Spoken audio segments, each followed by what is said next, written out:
life in general. So I know a lot of us as of late been faced with prioritizing things, right? Something may not get paid on time, or it will get paid eventually.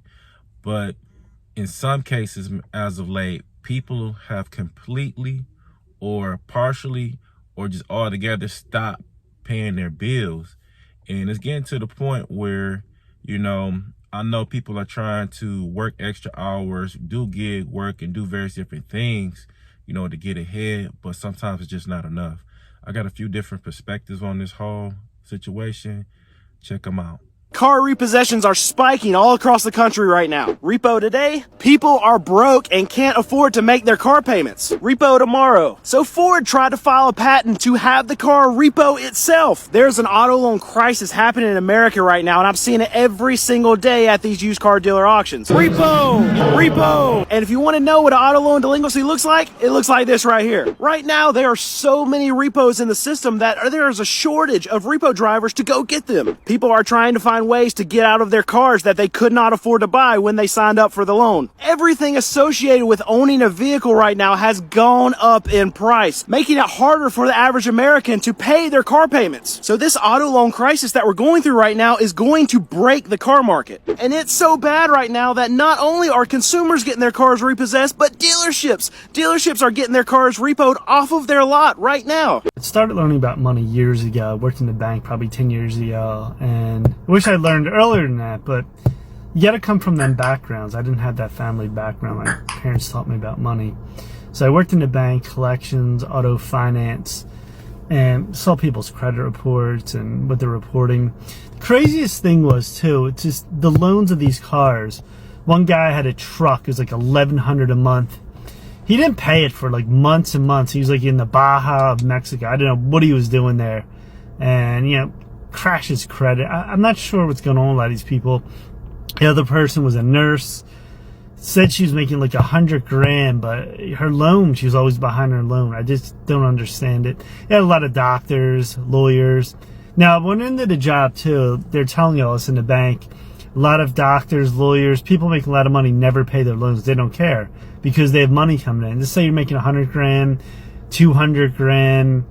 Yeah, you don't care if your credit's all messed up. But it's kind of a weird way to live, isn't it? That kind of stress and like where you're not really paying your bills each month and your credit gets dinged and it's like more money. I don't know. I don't understand. If you have money, you just pay it each month. What's so hard about that? But it's like the material possessions. That's what it is with people. So when you're making a lot of money, people want material possessions to show off to other people that you're doing well, which you're not really doing well technically. I mean, you have a stressful life and you're just trying to show off to people. That's not the goal of freedom or to have a better lifestyle. I don't really get that part of it. So there's a lot of people like that. There's a lot of people that like terrible credit. They like 18% on their car loans, 20%. They're buying Chargers, like $800, $900 car payments. Saw a Corvette. It was like $1,500 car payment. The guy didn't pay his loan. He had it hid in his house. And they're trying to repo it. They never could get it. And then he finally like paid. It's just weird. I don't understand. It's a very different culture here in America with consumer materialism compared to the rest of the world. People come over here and they can't believe how obsessed we are with things of materialism. I've been studying all this for years now, probably the last 10 years. And it's just very strange the way everyone lives now. Ever since I started working at the post office, mother not pay them bills. You know how many late payment notices have I seen? I live in Texas, right? And then this is toll road, NTTA. You know how many that I delivered of non-payment notices? That's why the toll roads stay here, because nobody's paying them. I've also seen it for electricity bills.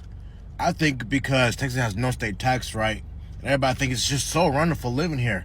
But they will nickel and dime you on everything else. But I'm not gonna lie, when I first moved here in like 2018, when I was like 21, I had this one car and I did rack up like $2,000 or $3,000. Talked to a lawyer about it. They said it's not tied to the person, it's tied to the car. I sold that fast, got me a new one. I don't even get notices for those shit no more. So I just found out that 30% of Americans are not paying their bills. Yeah, you heard that right. 30% of Americans are not paying their bills.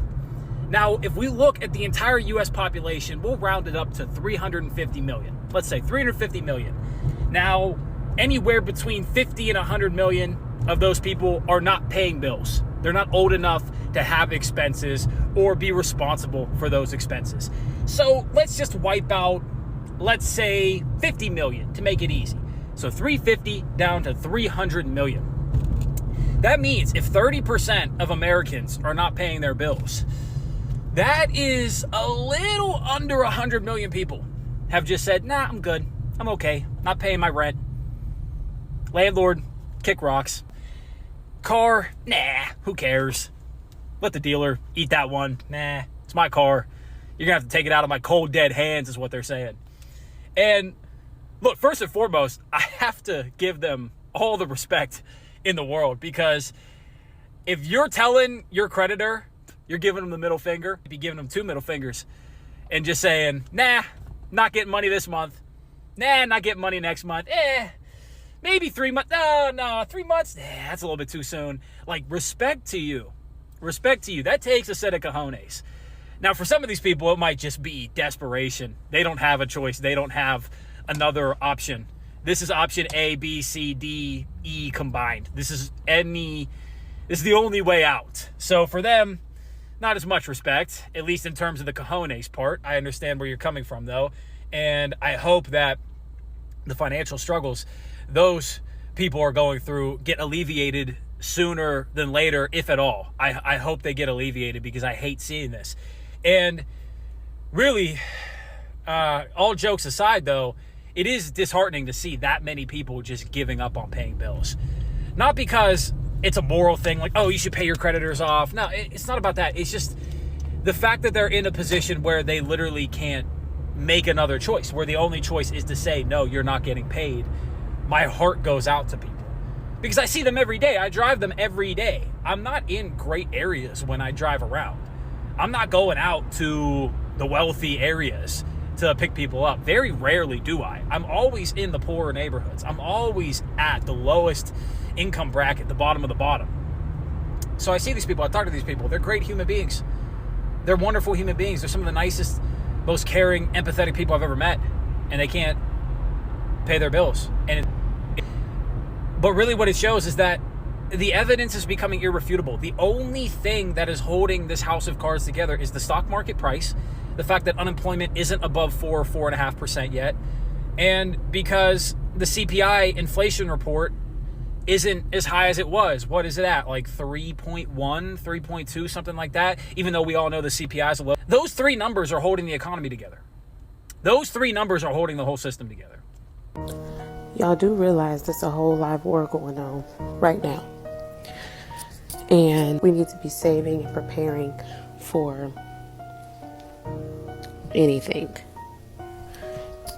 So I just want to know, are we paying the bills or not?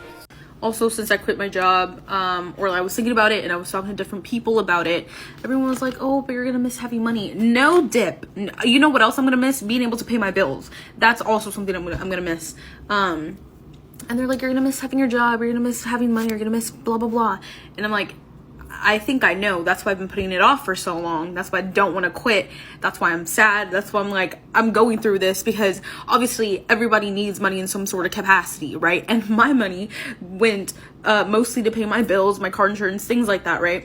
And now I don't have any of that. So what am I going to do? I don't know. Tap into my savings, obviously, but how long are my savings going to last? It's a whole thing. And people are like, oh, you're going to miss the money. Yeah, I know I'm going to miss money. That's the point of working a job. Like, I don't... So, I'm sick of this adult, right? So I got paid. I immediately made sure I put money up for my mortgage, so I won't be homeless. I paid the electric bill, because they be threatening people. If you don't pay them like the first day, they talking about they cutting you, so I paid them. I just paid the gas bill, paid my water bill. Made sure I paid my afterpays. That's like very important. Pay them. They got a new app called 4. They starting you off with good money. Pay them, right? But then I'm like, oh my God, I got the number one hustler right now the market. I gotta go there. I'm probably gonna spend like $300 in the market. I'm tired of being an adult. So you got quite a few different perspectives on this whole topic, but I think some people may feel like, well, it's poor planning, it's poor money management, and you know, a lot of us may not have the best money management skills. You know, as we get older, those are traits that we gradually pick up, right? And you know, you kind of find out what kind of works for you. They may have a stash, you know, where they may throw a couple dollars inside a jar, or a shoebox or something, or you know, they may auto save. You know, whatever the case may be, whatever works for you. Leave a comment down below.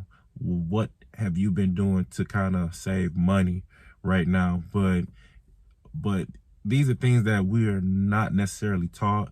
These are habits that are formed like gradually in our adulthood, and a lot of times it's been in my household, in a lot of y'all's households, or situations where y'all had to like pretty much offset a bill or not pay anything, because at the end of the day, you know, it was either this or that. It was either me going without food or me just starving, you know, or not paying that bill to achieve a goal, or I had to not pay this bill, a medical bill, to fix my car, or you know, because transportation is really needed in this country, because you know, long distances and you know, getting to jobs, especially on time, you know, that's key, especially here in Michigan. But you know, but how many of you out there have been faced with this situation where you have to really like prioritize your money and kind of put it elsewhere to achieve something else and not pay a bill? Or how many of y'all out there just all together just like, man, I'm not paying this stuff, I'm not paying no bills, you know? And keep in mind, I'm not condoning, you know, just being just irresponsible, but you know, I'm just getting y'all perspective out there. All right, I appreciate y'all hearing what I gotta say, and I'll catch y'all on the next one. Peace.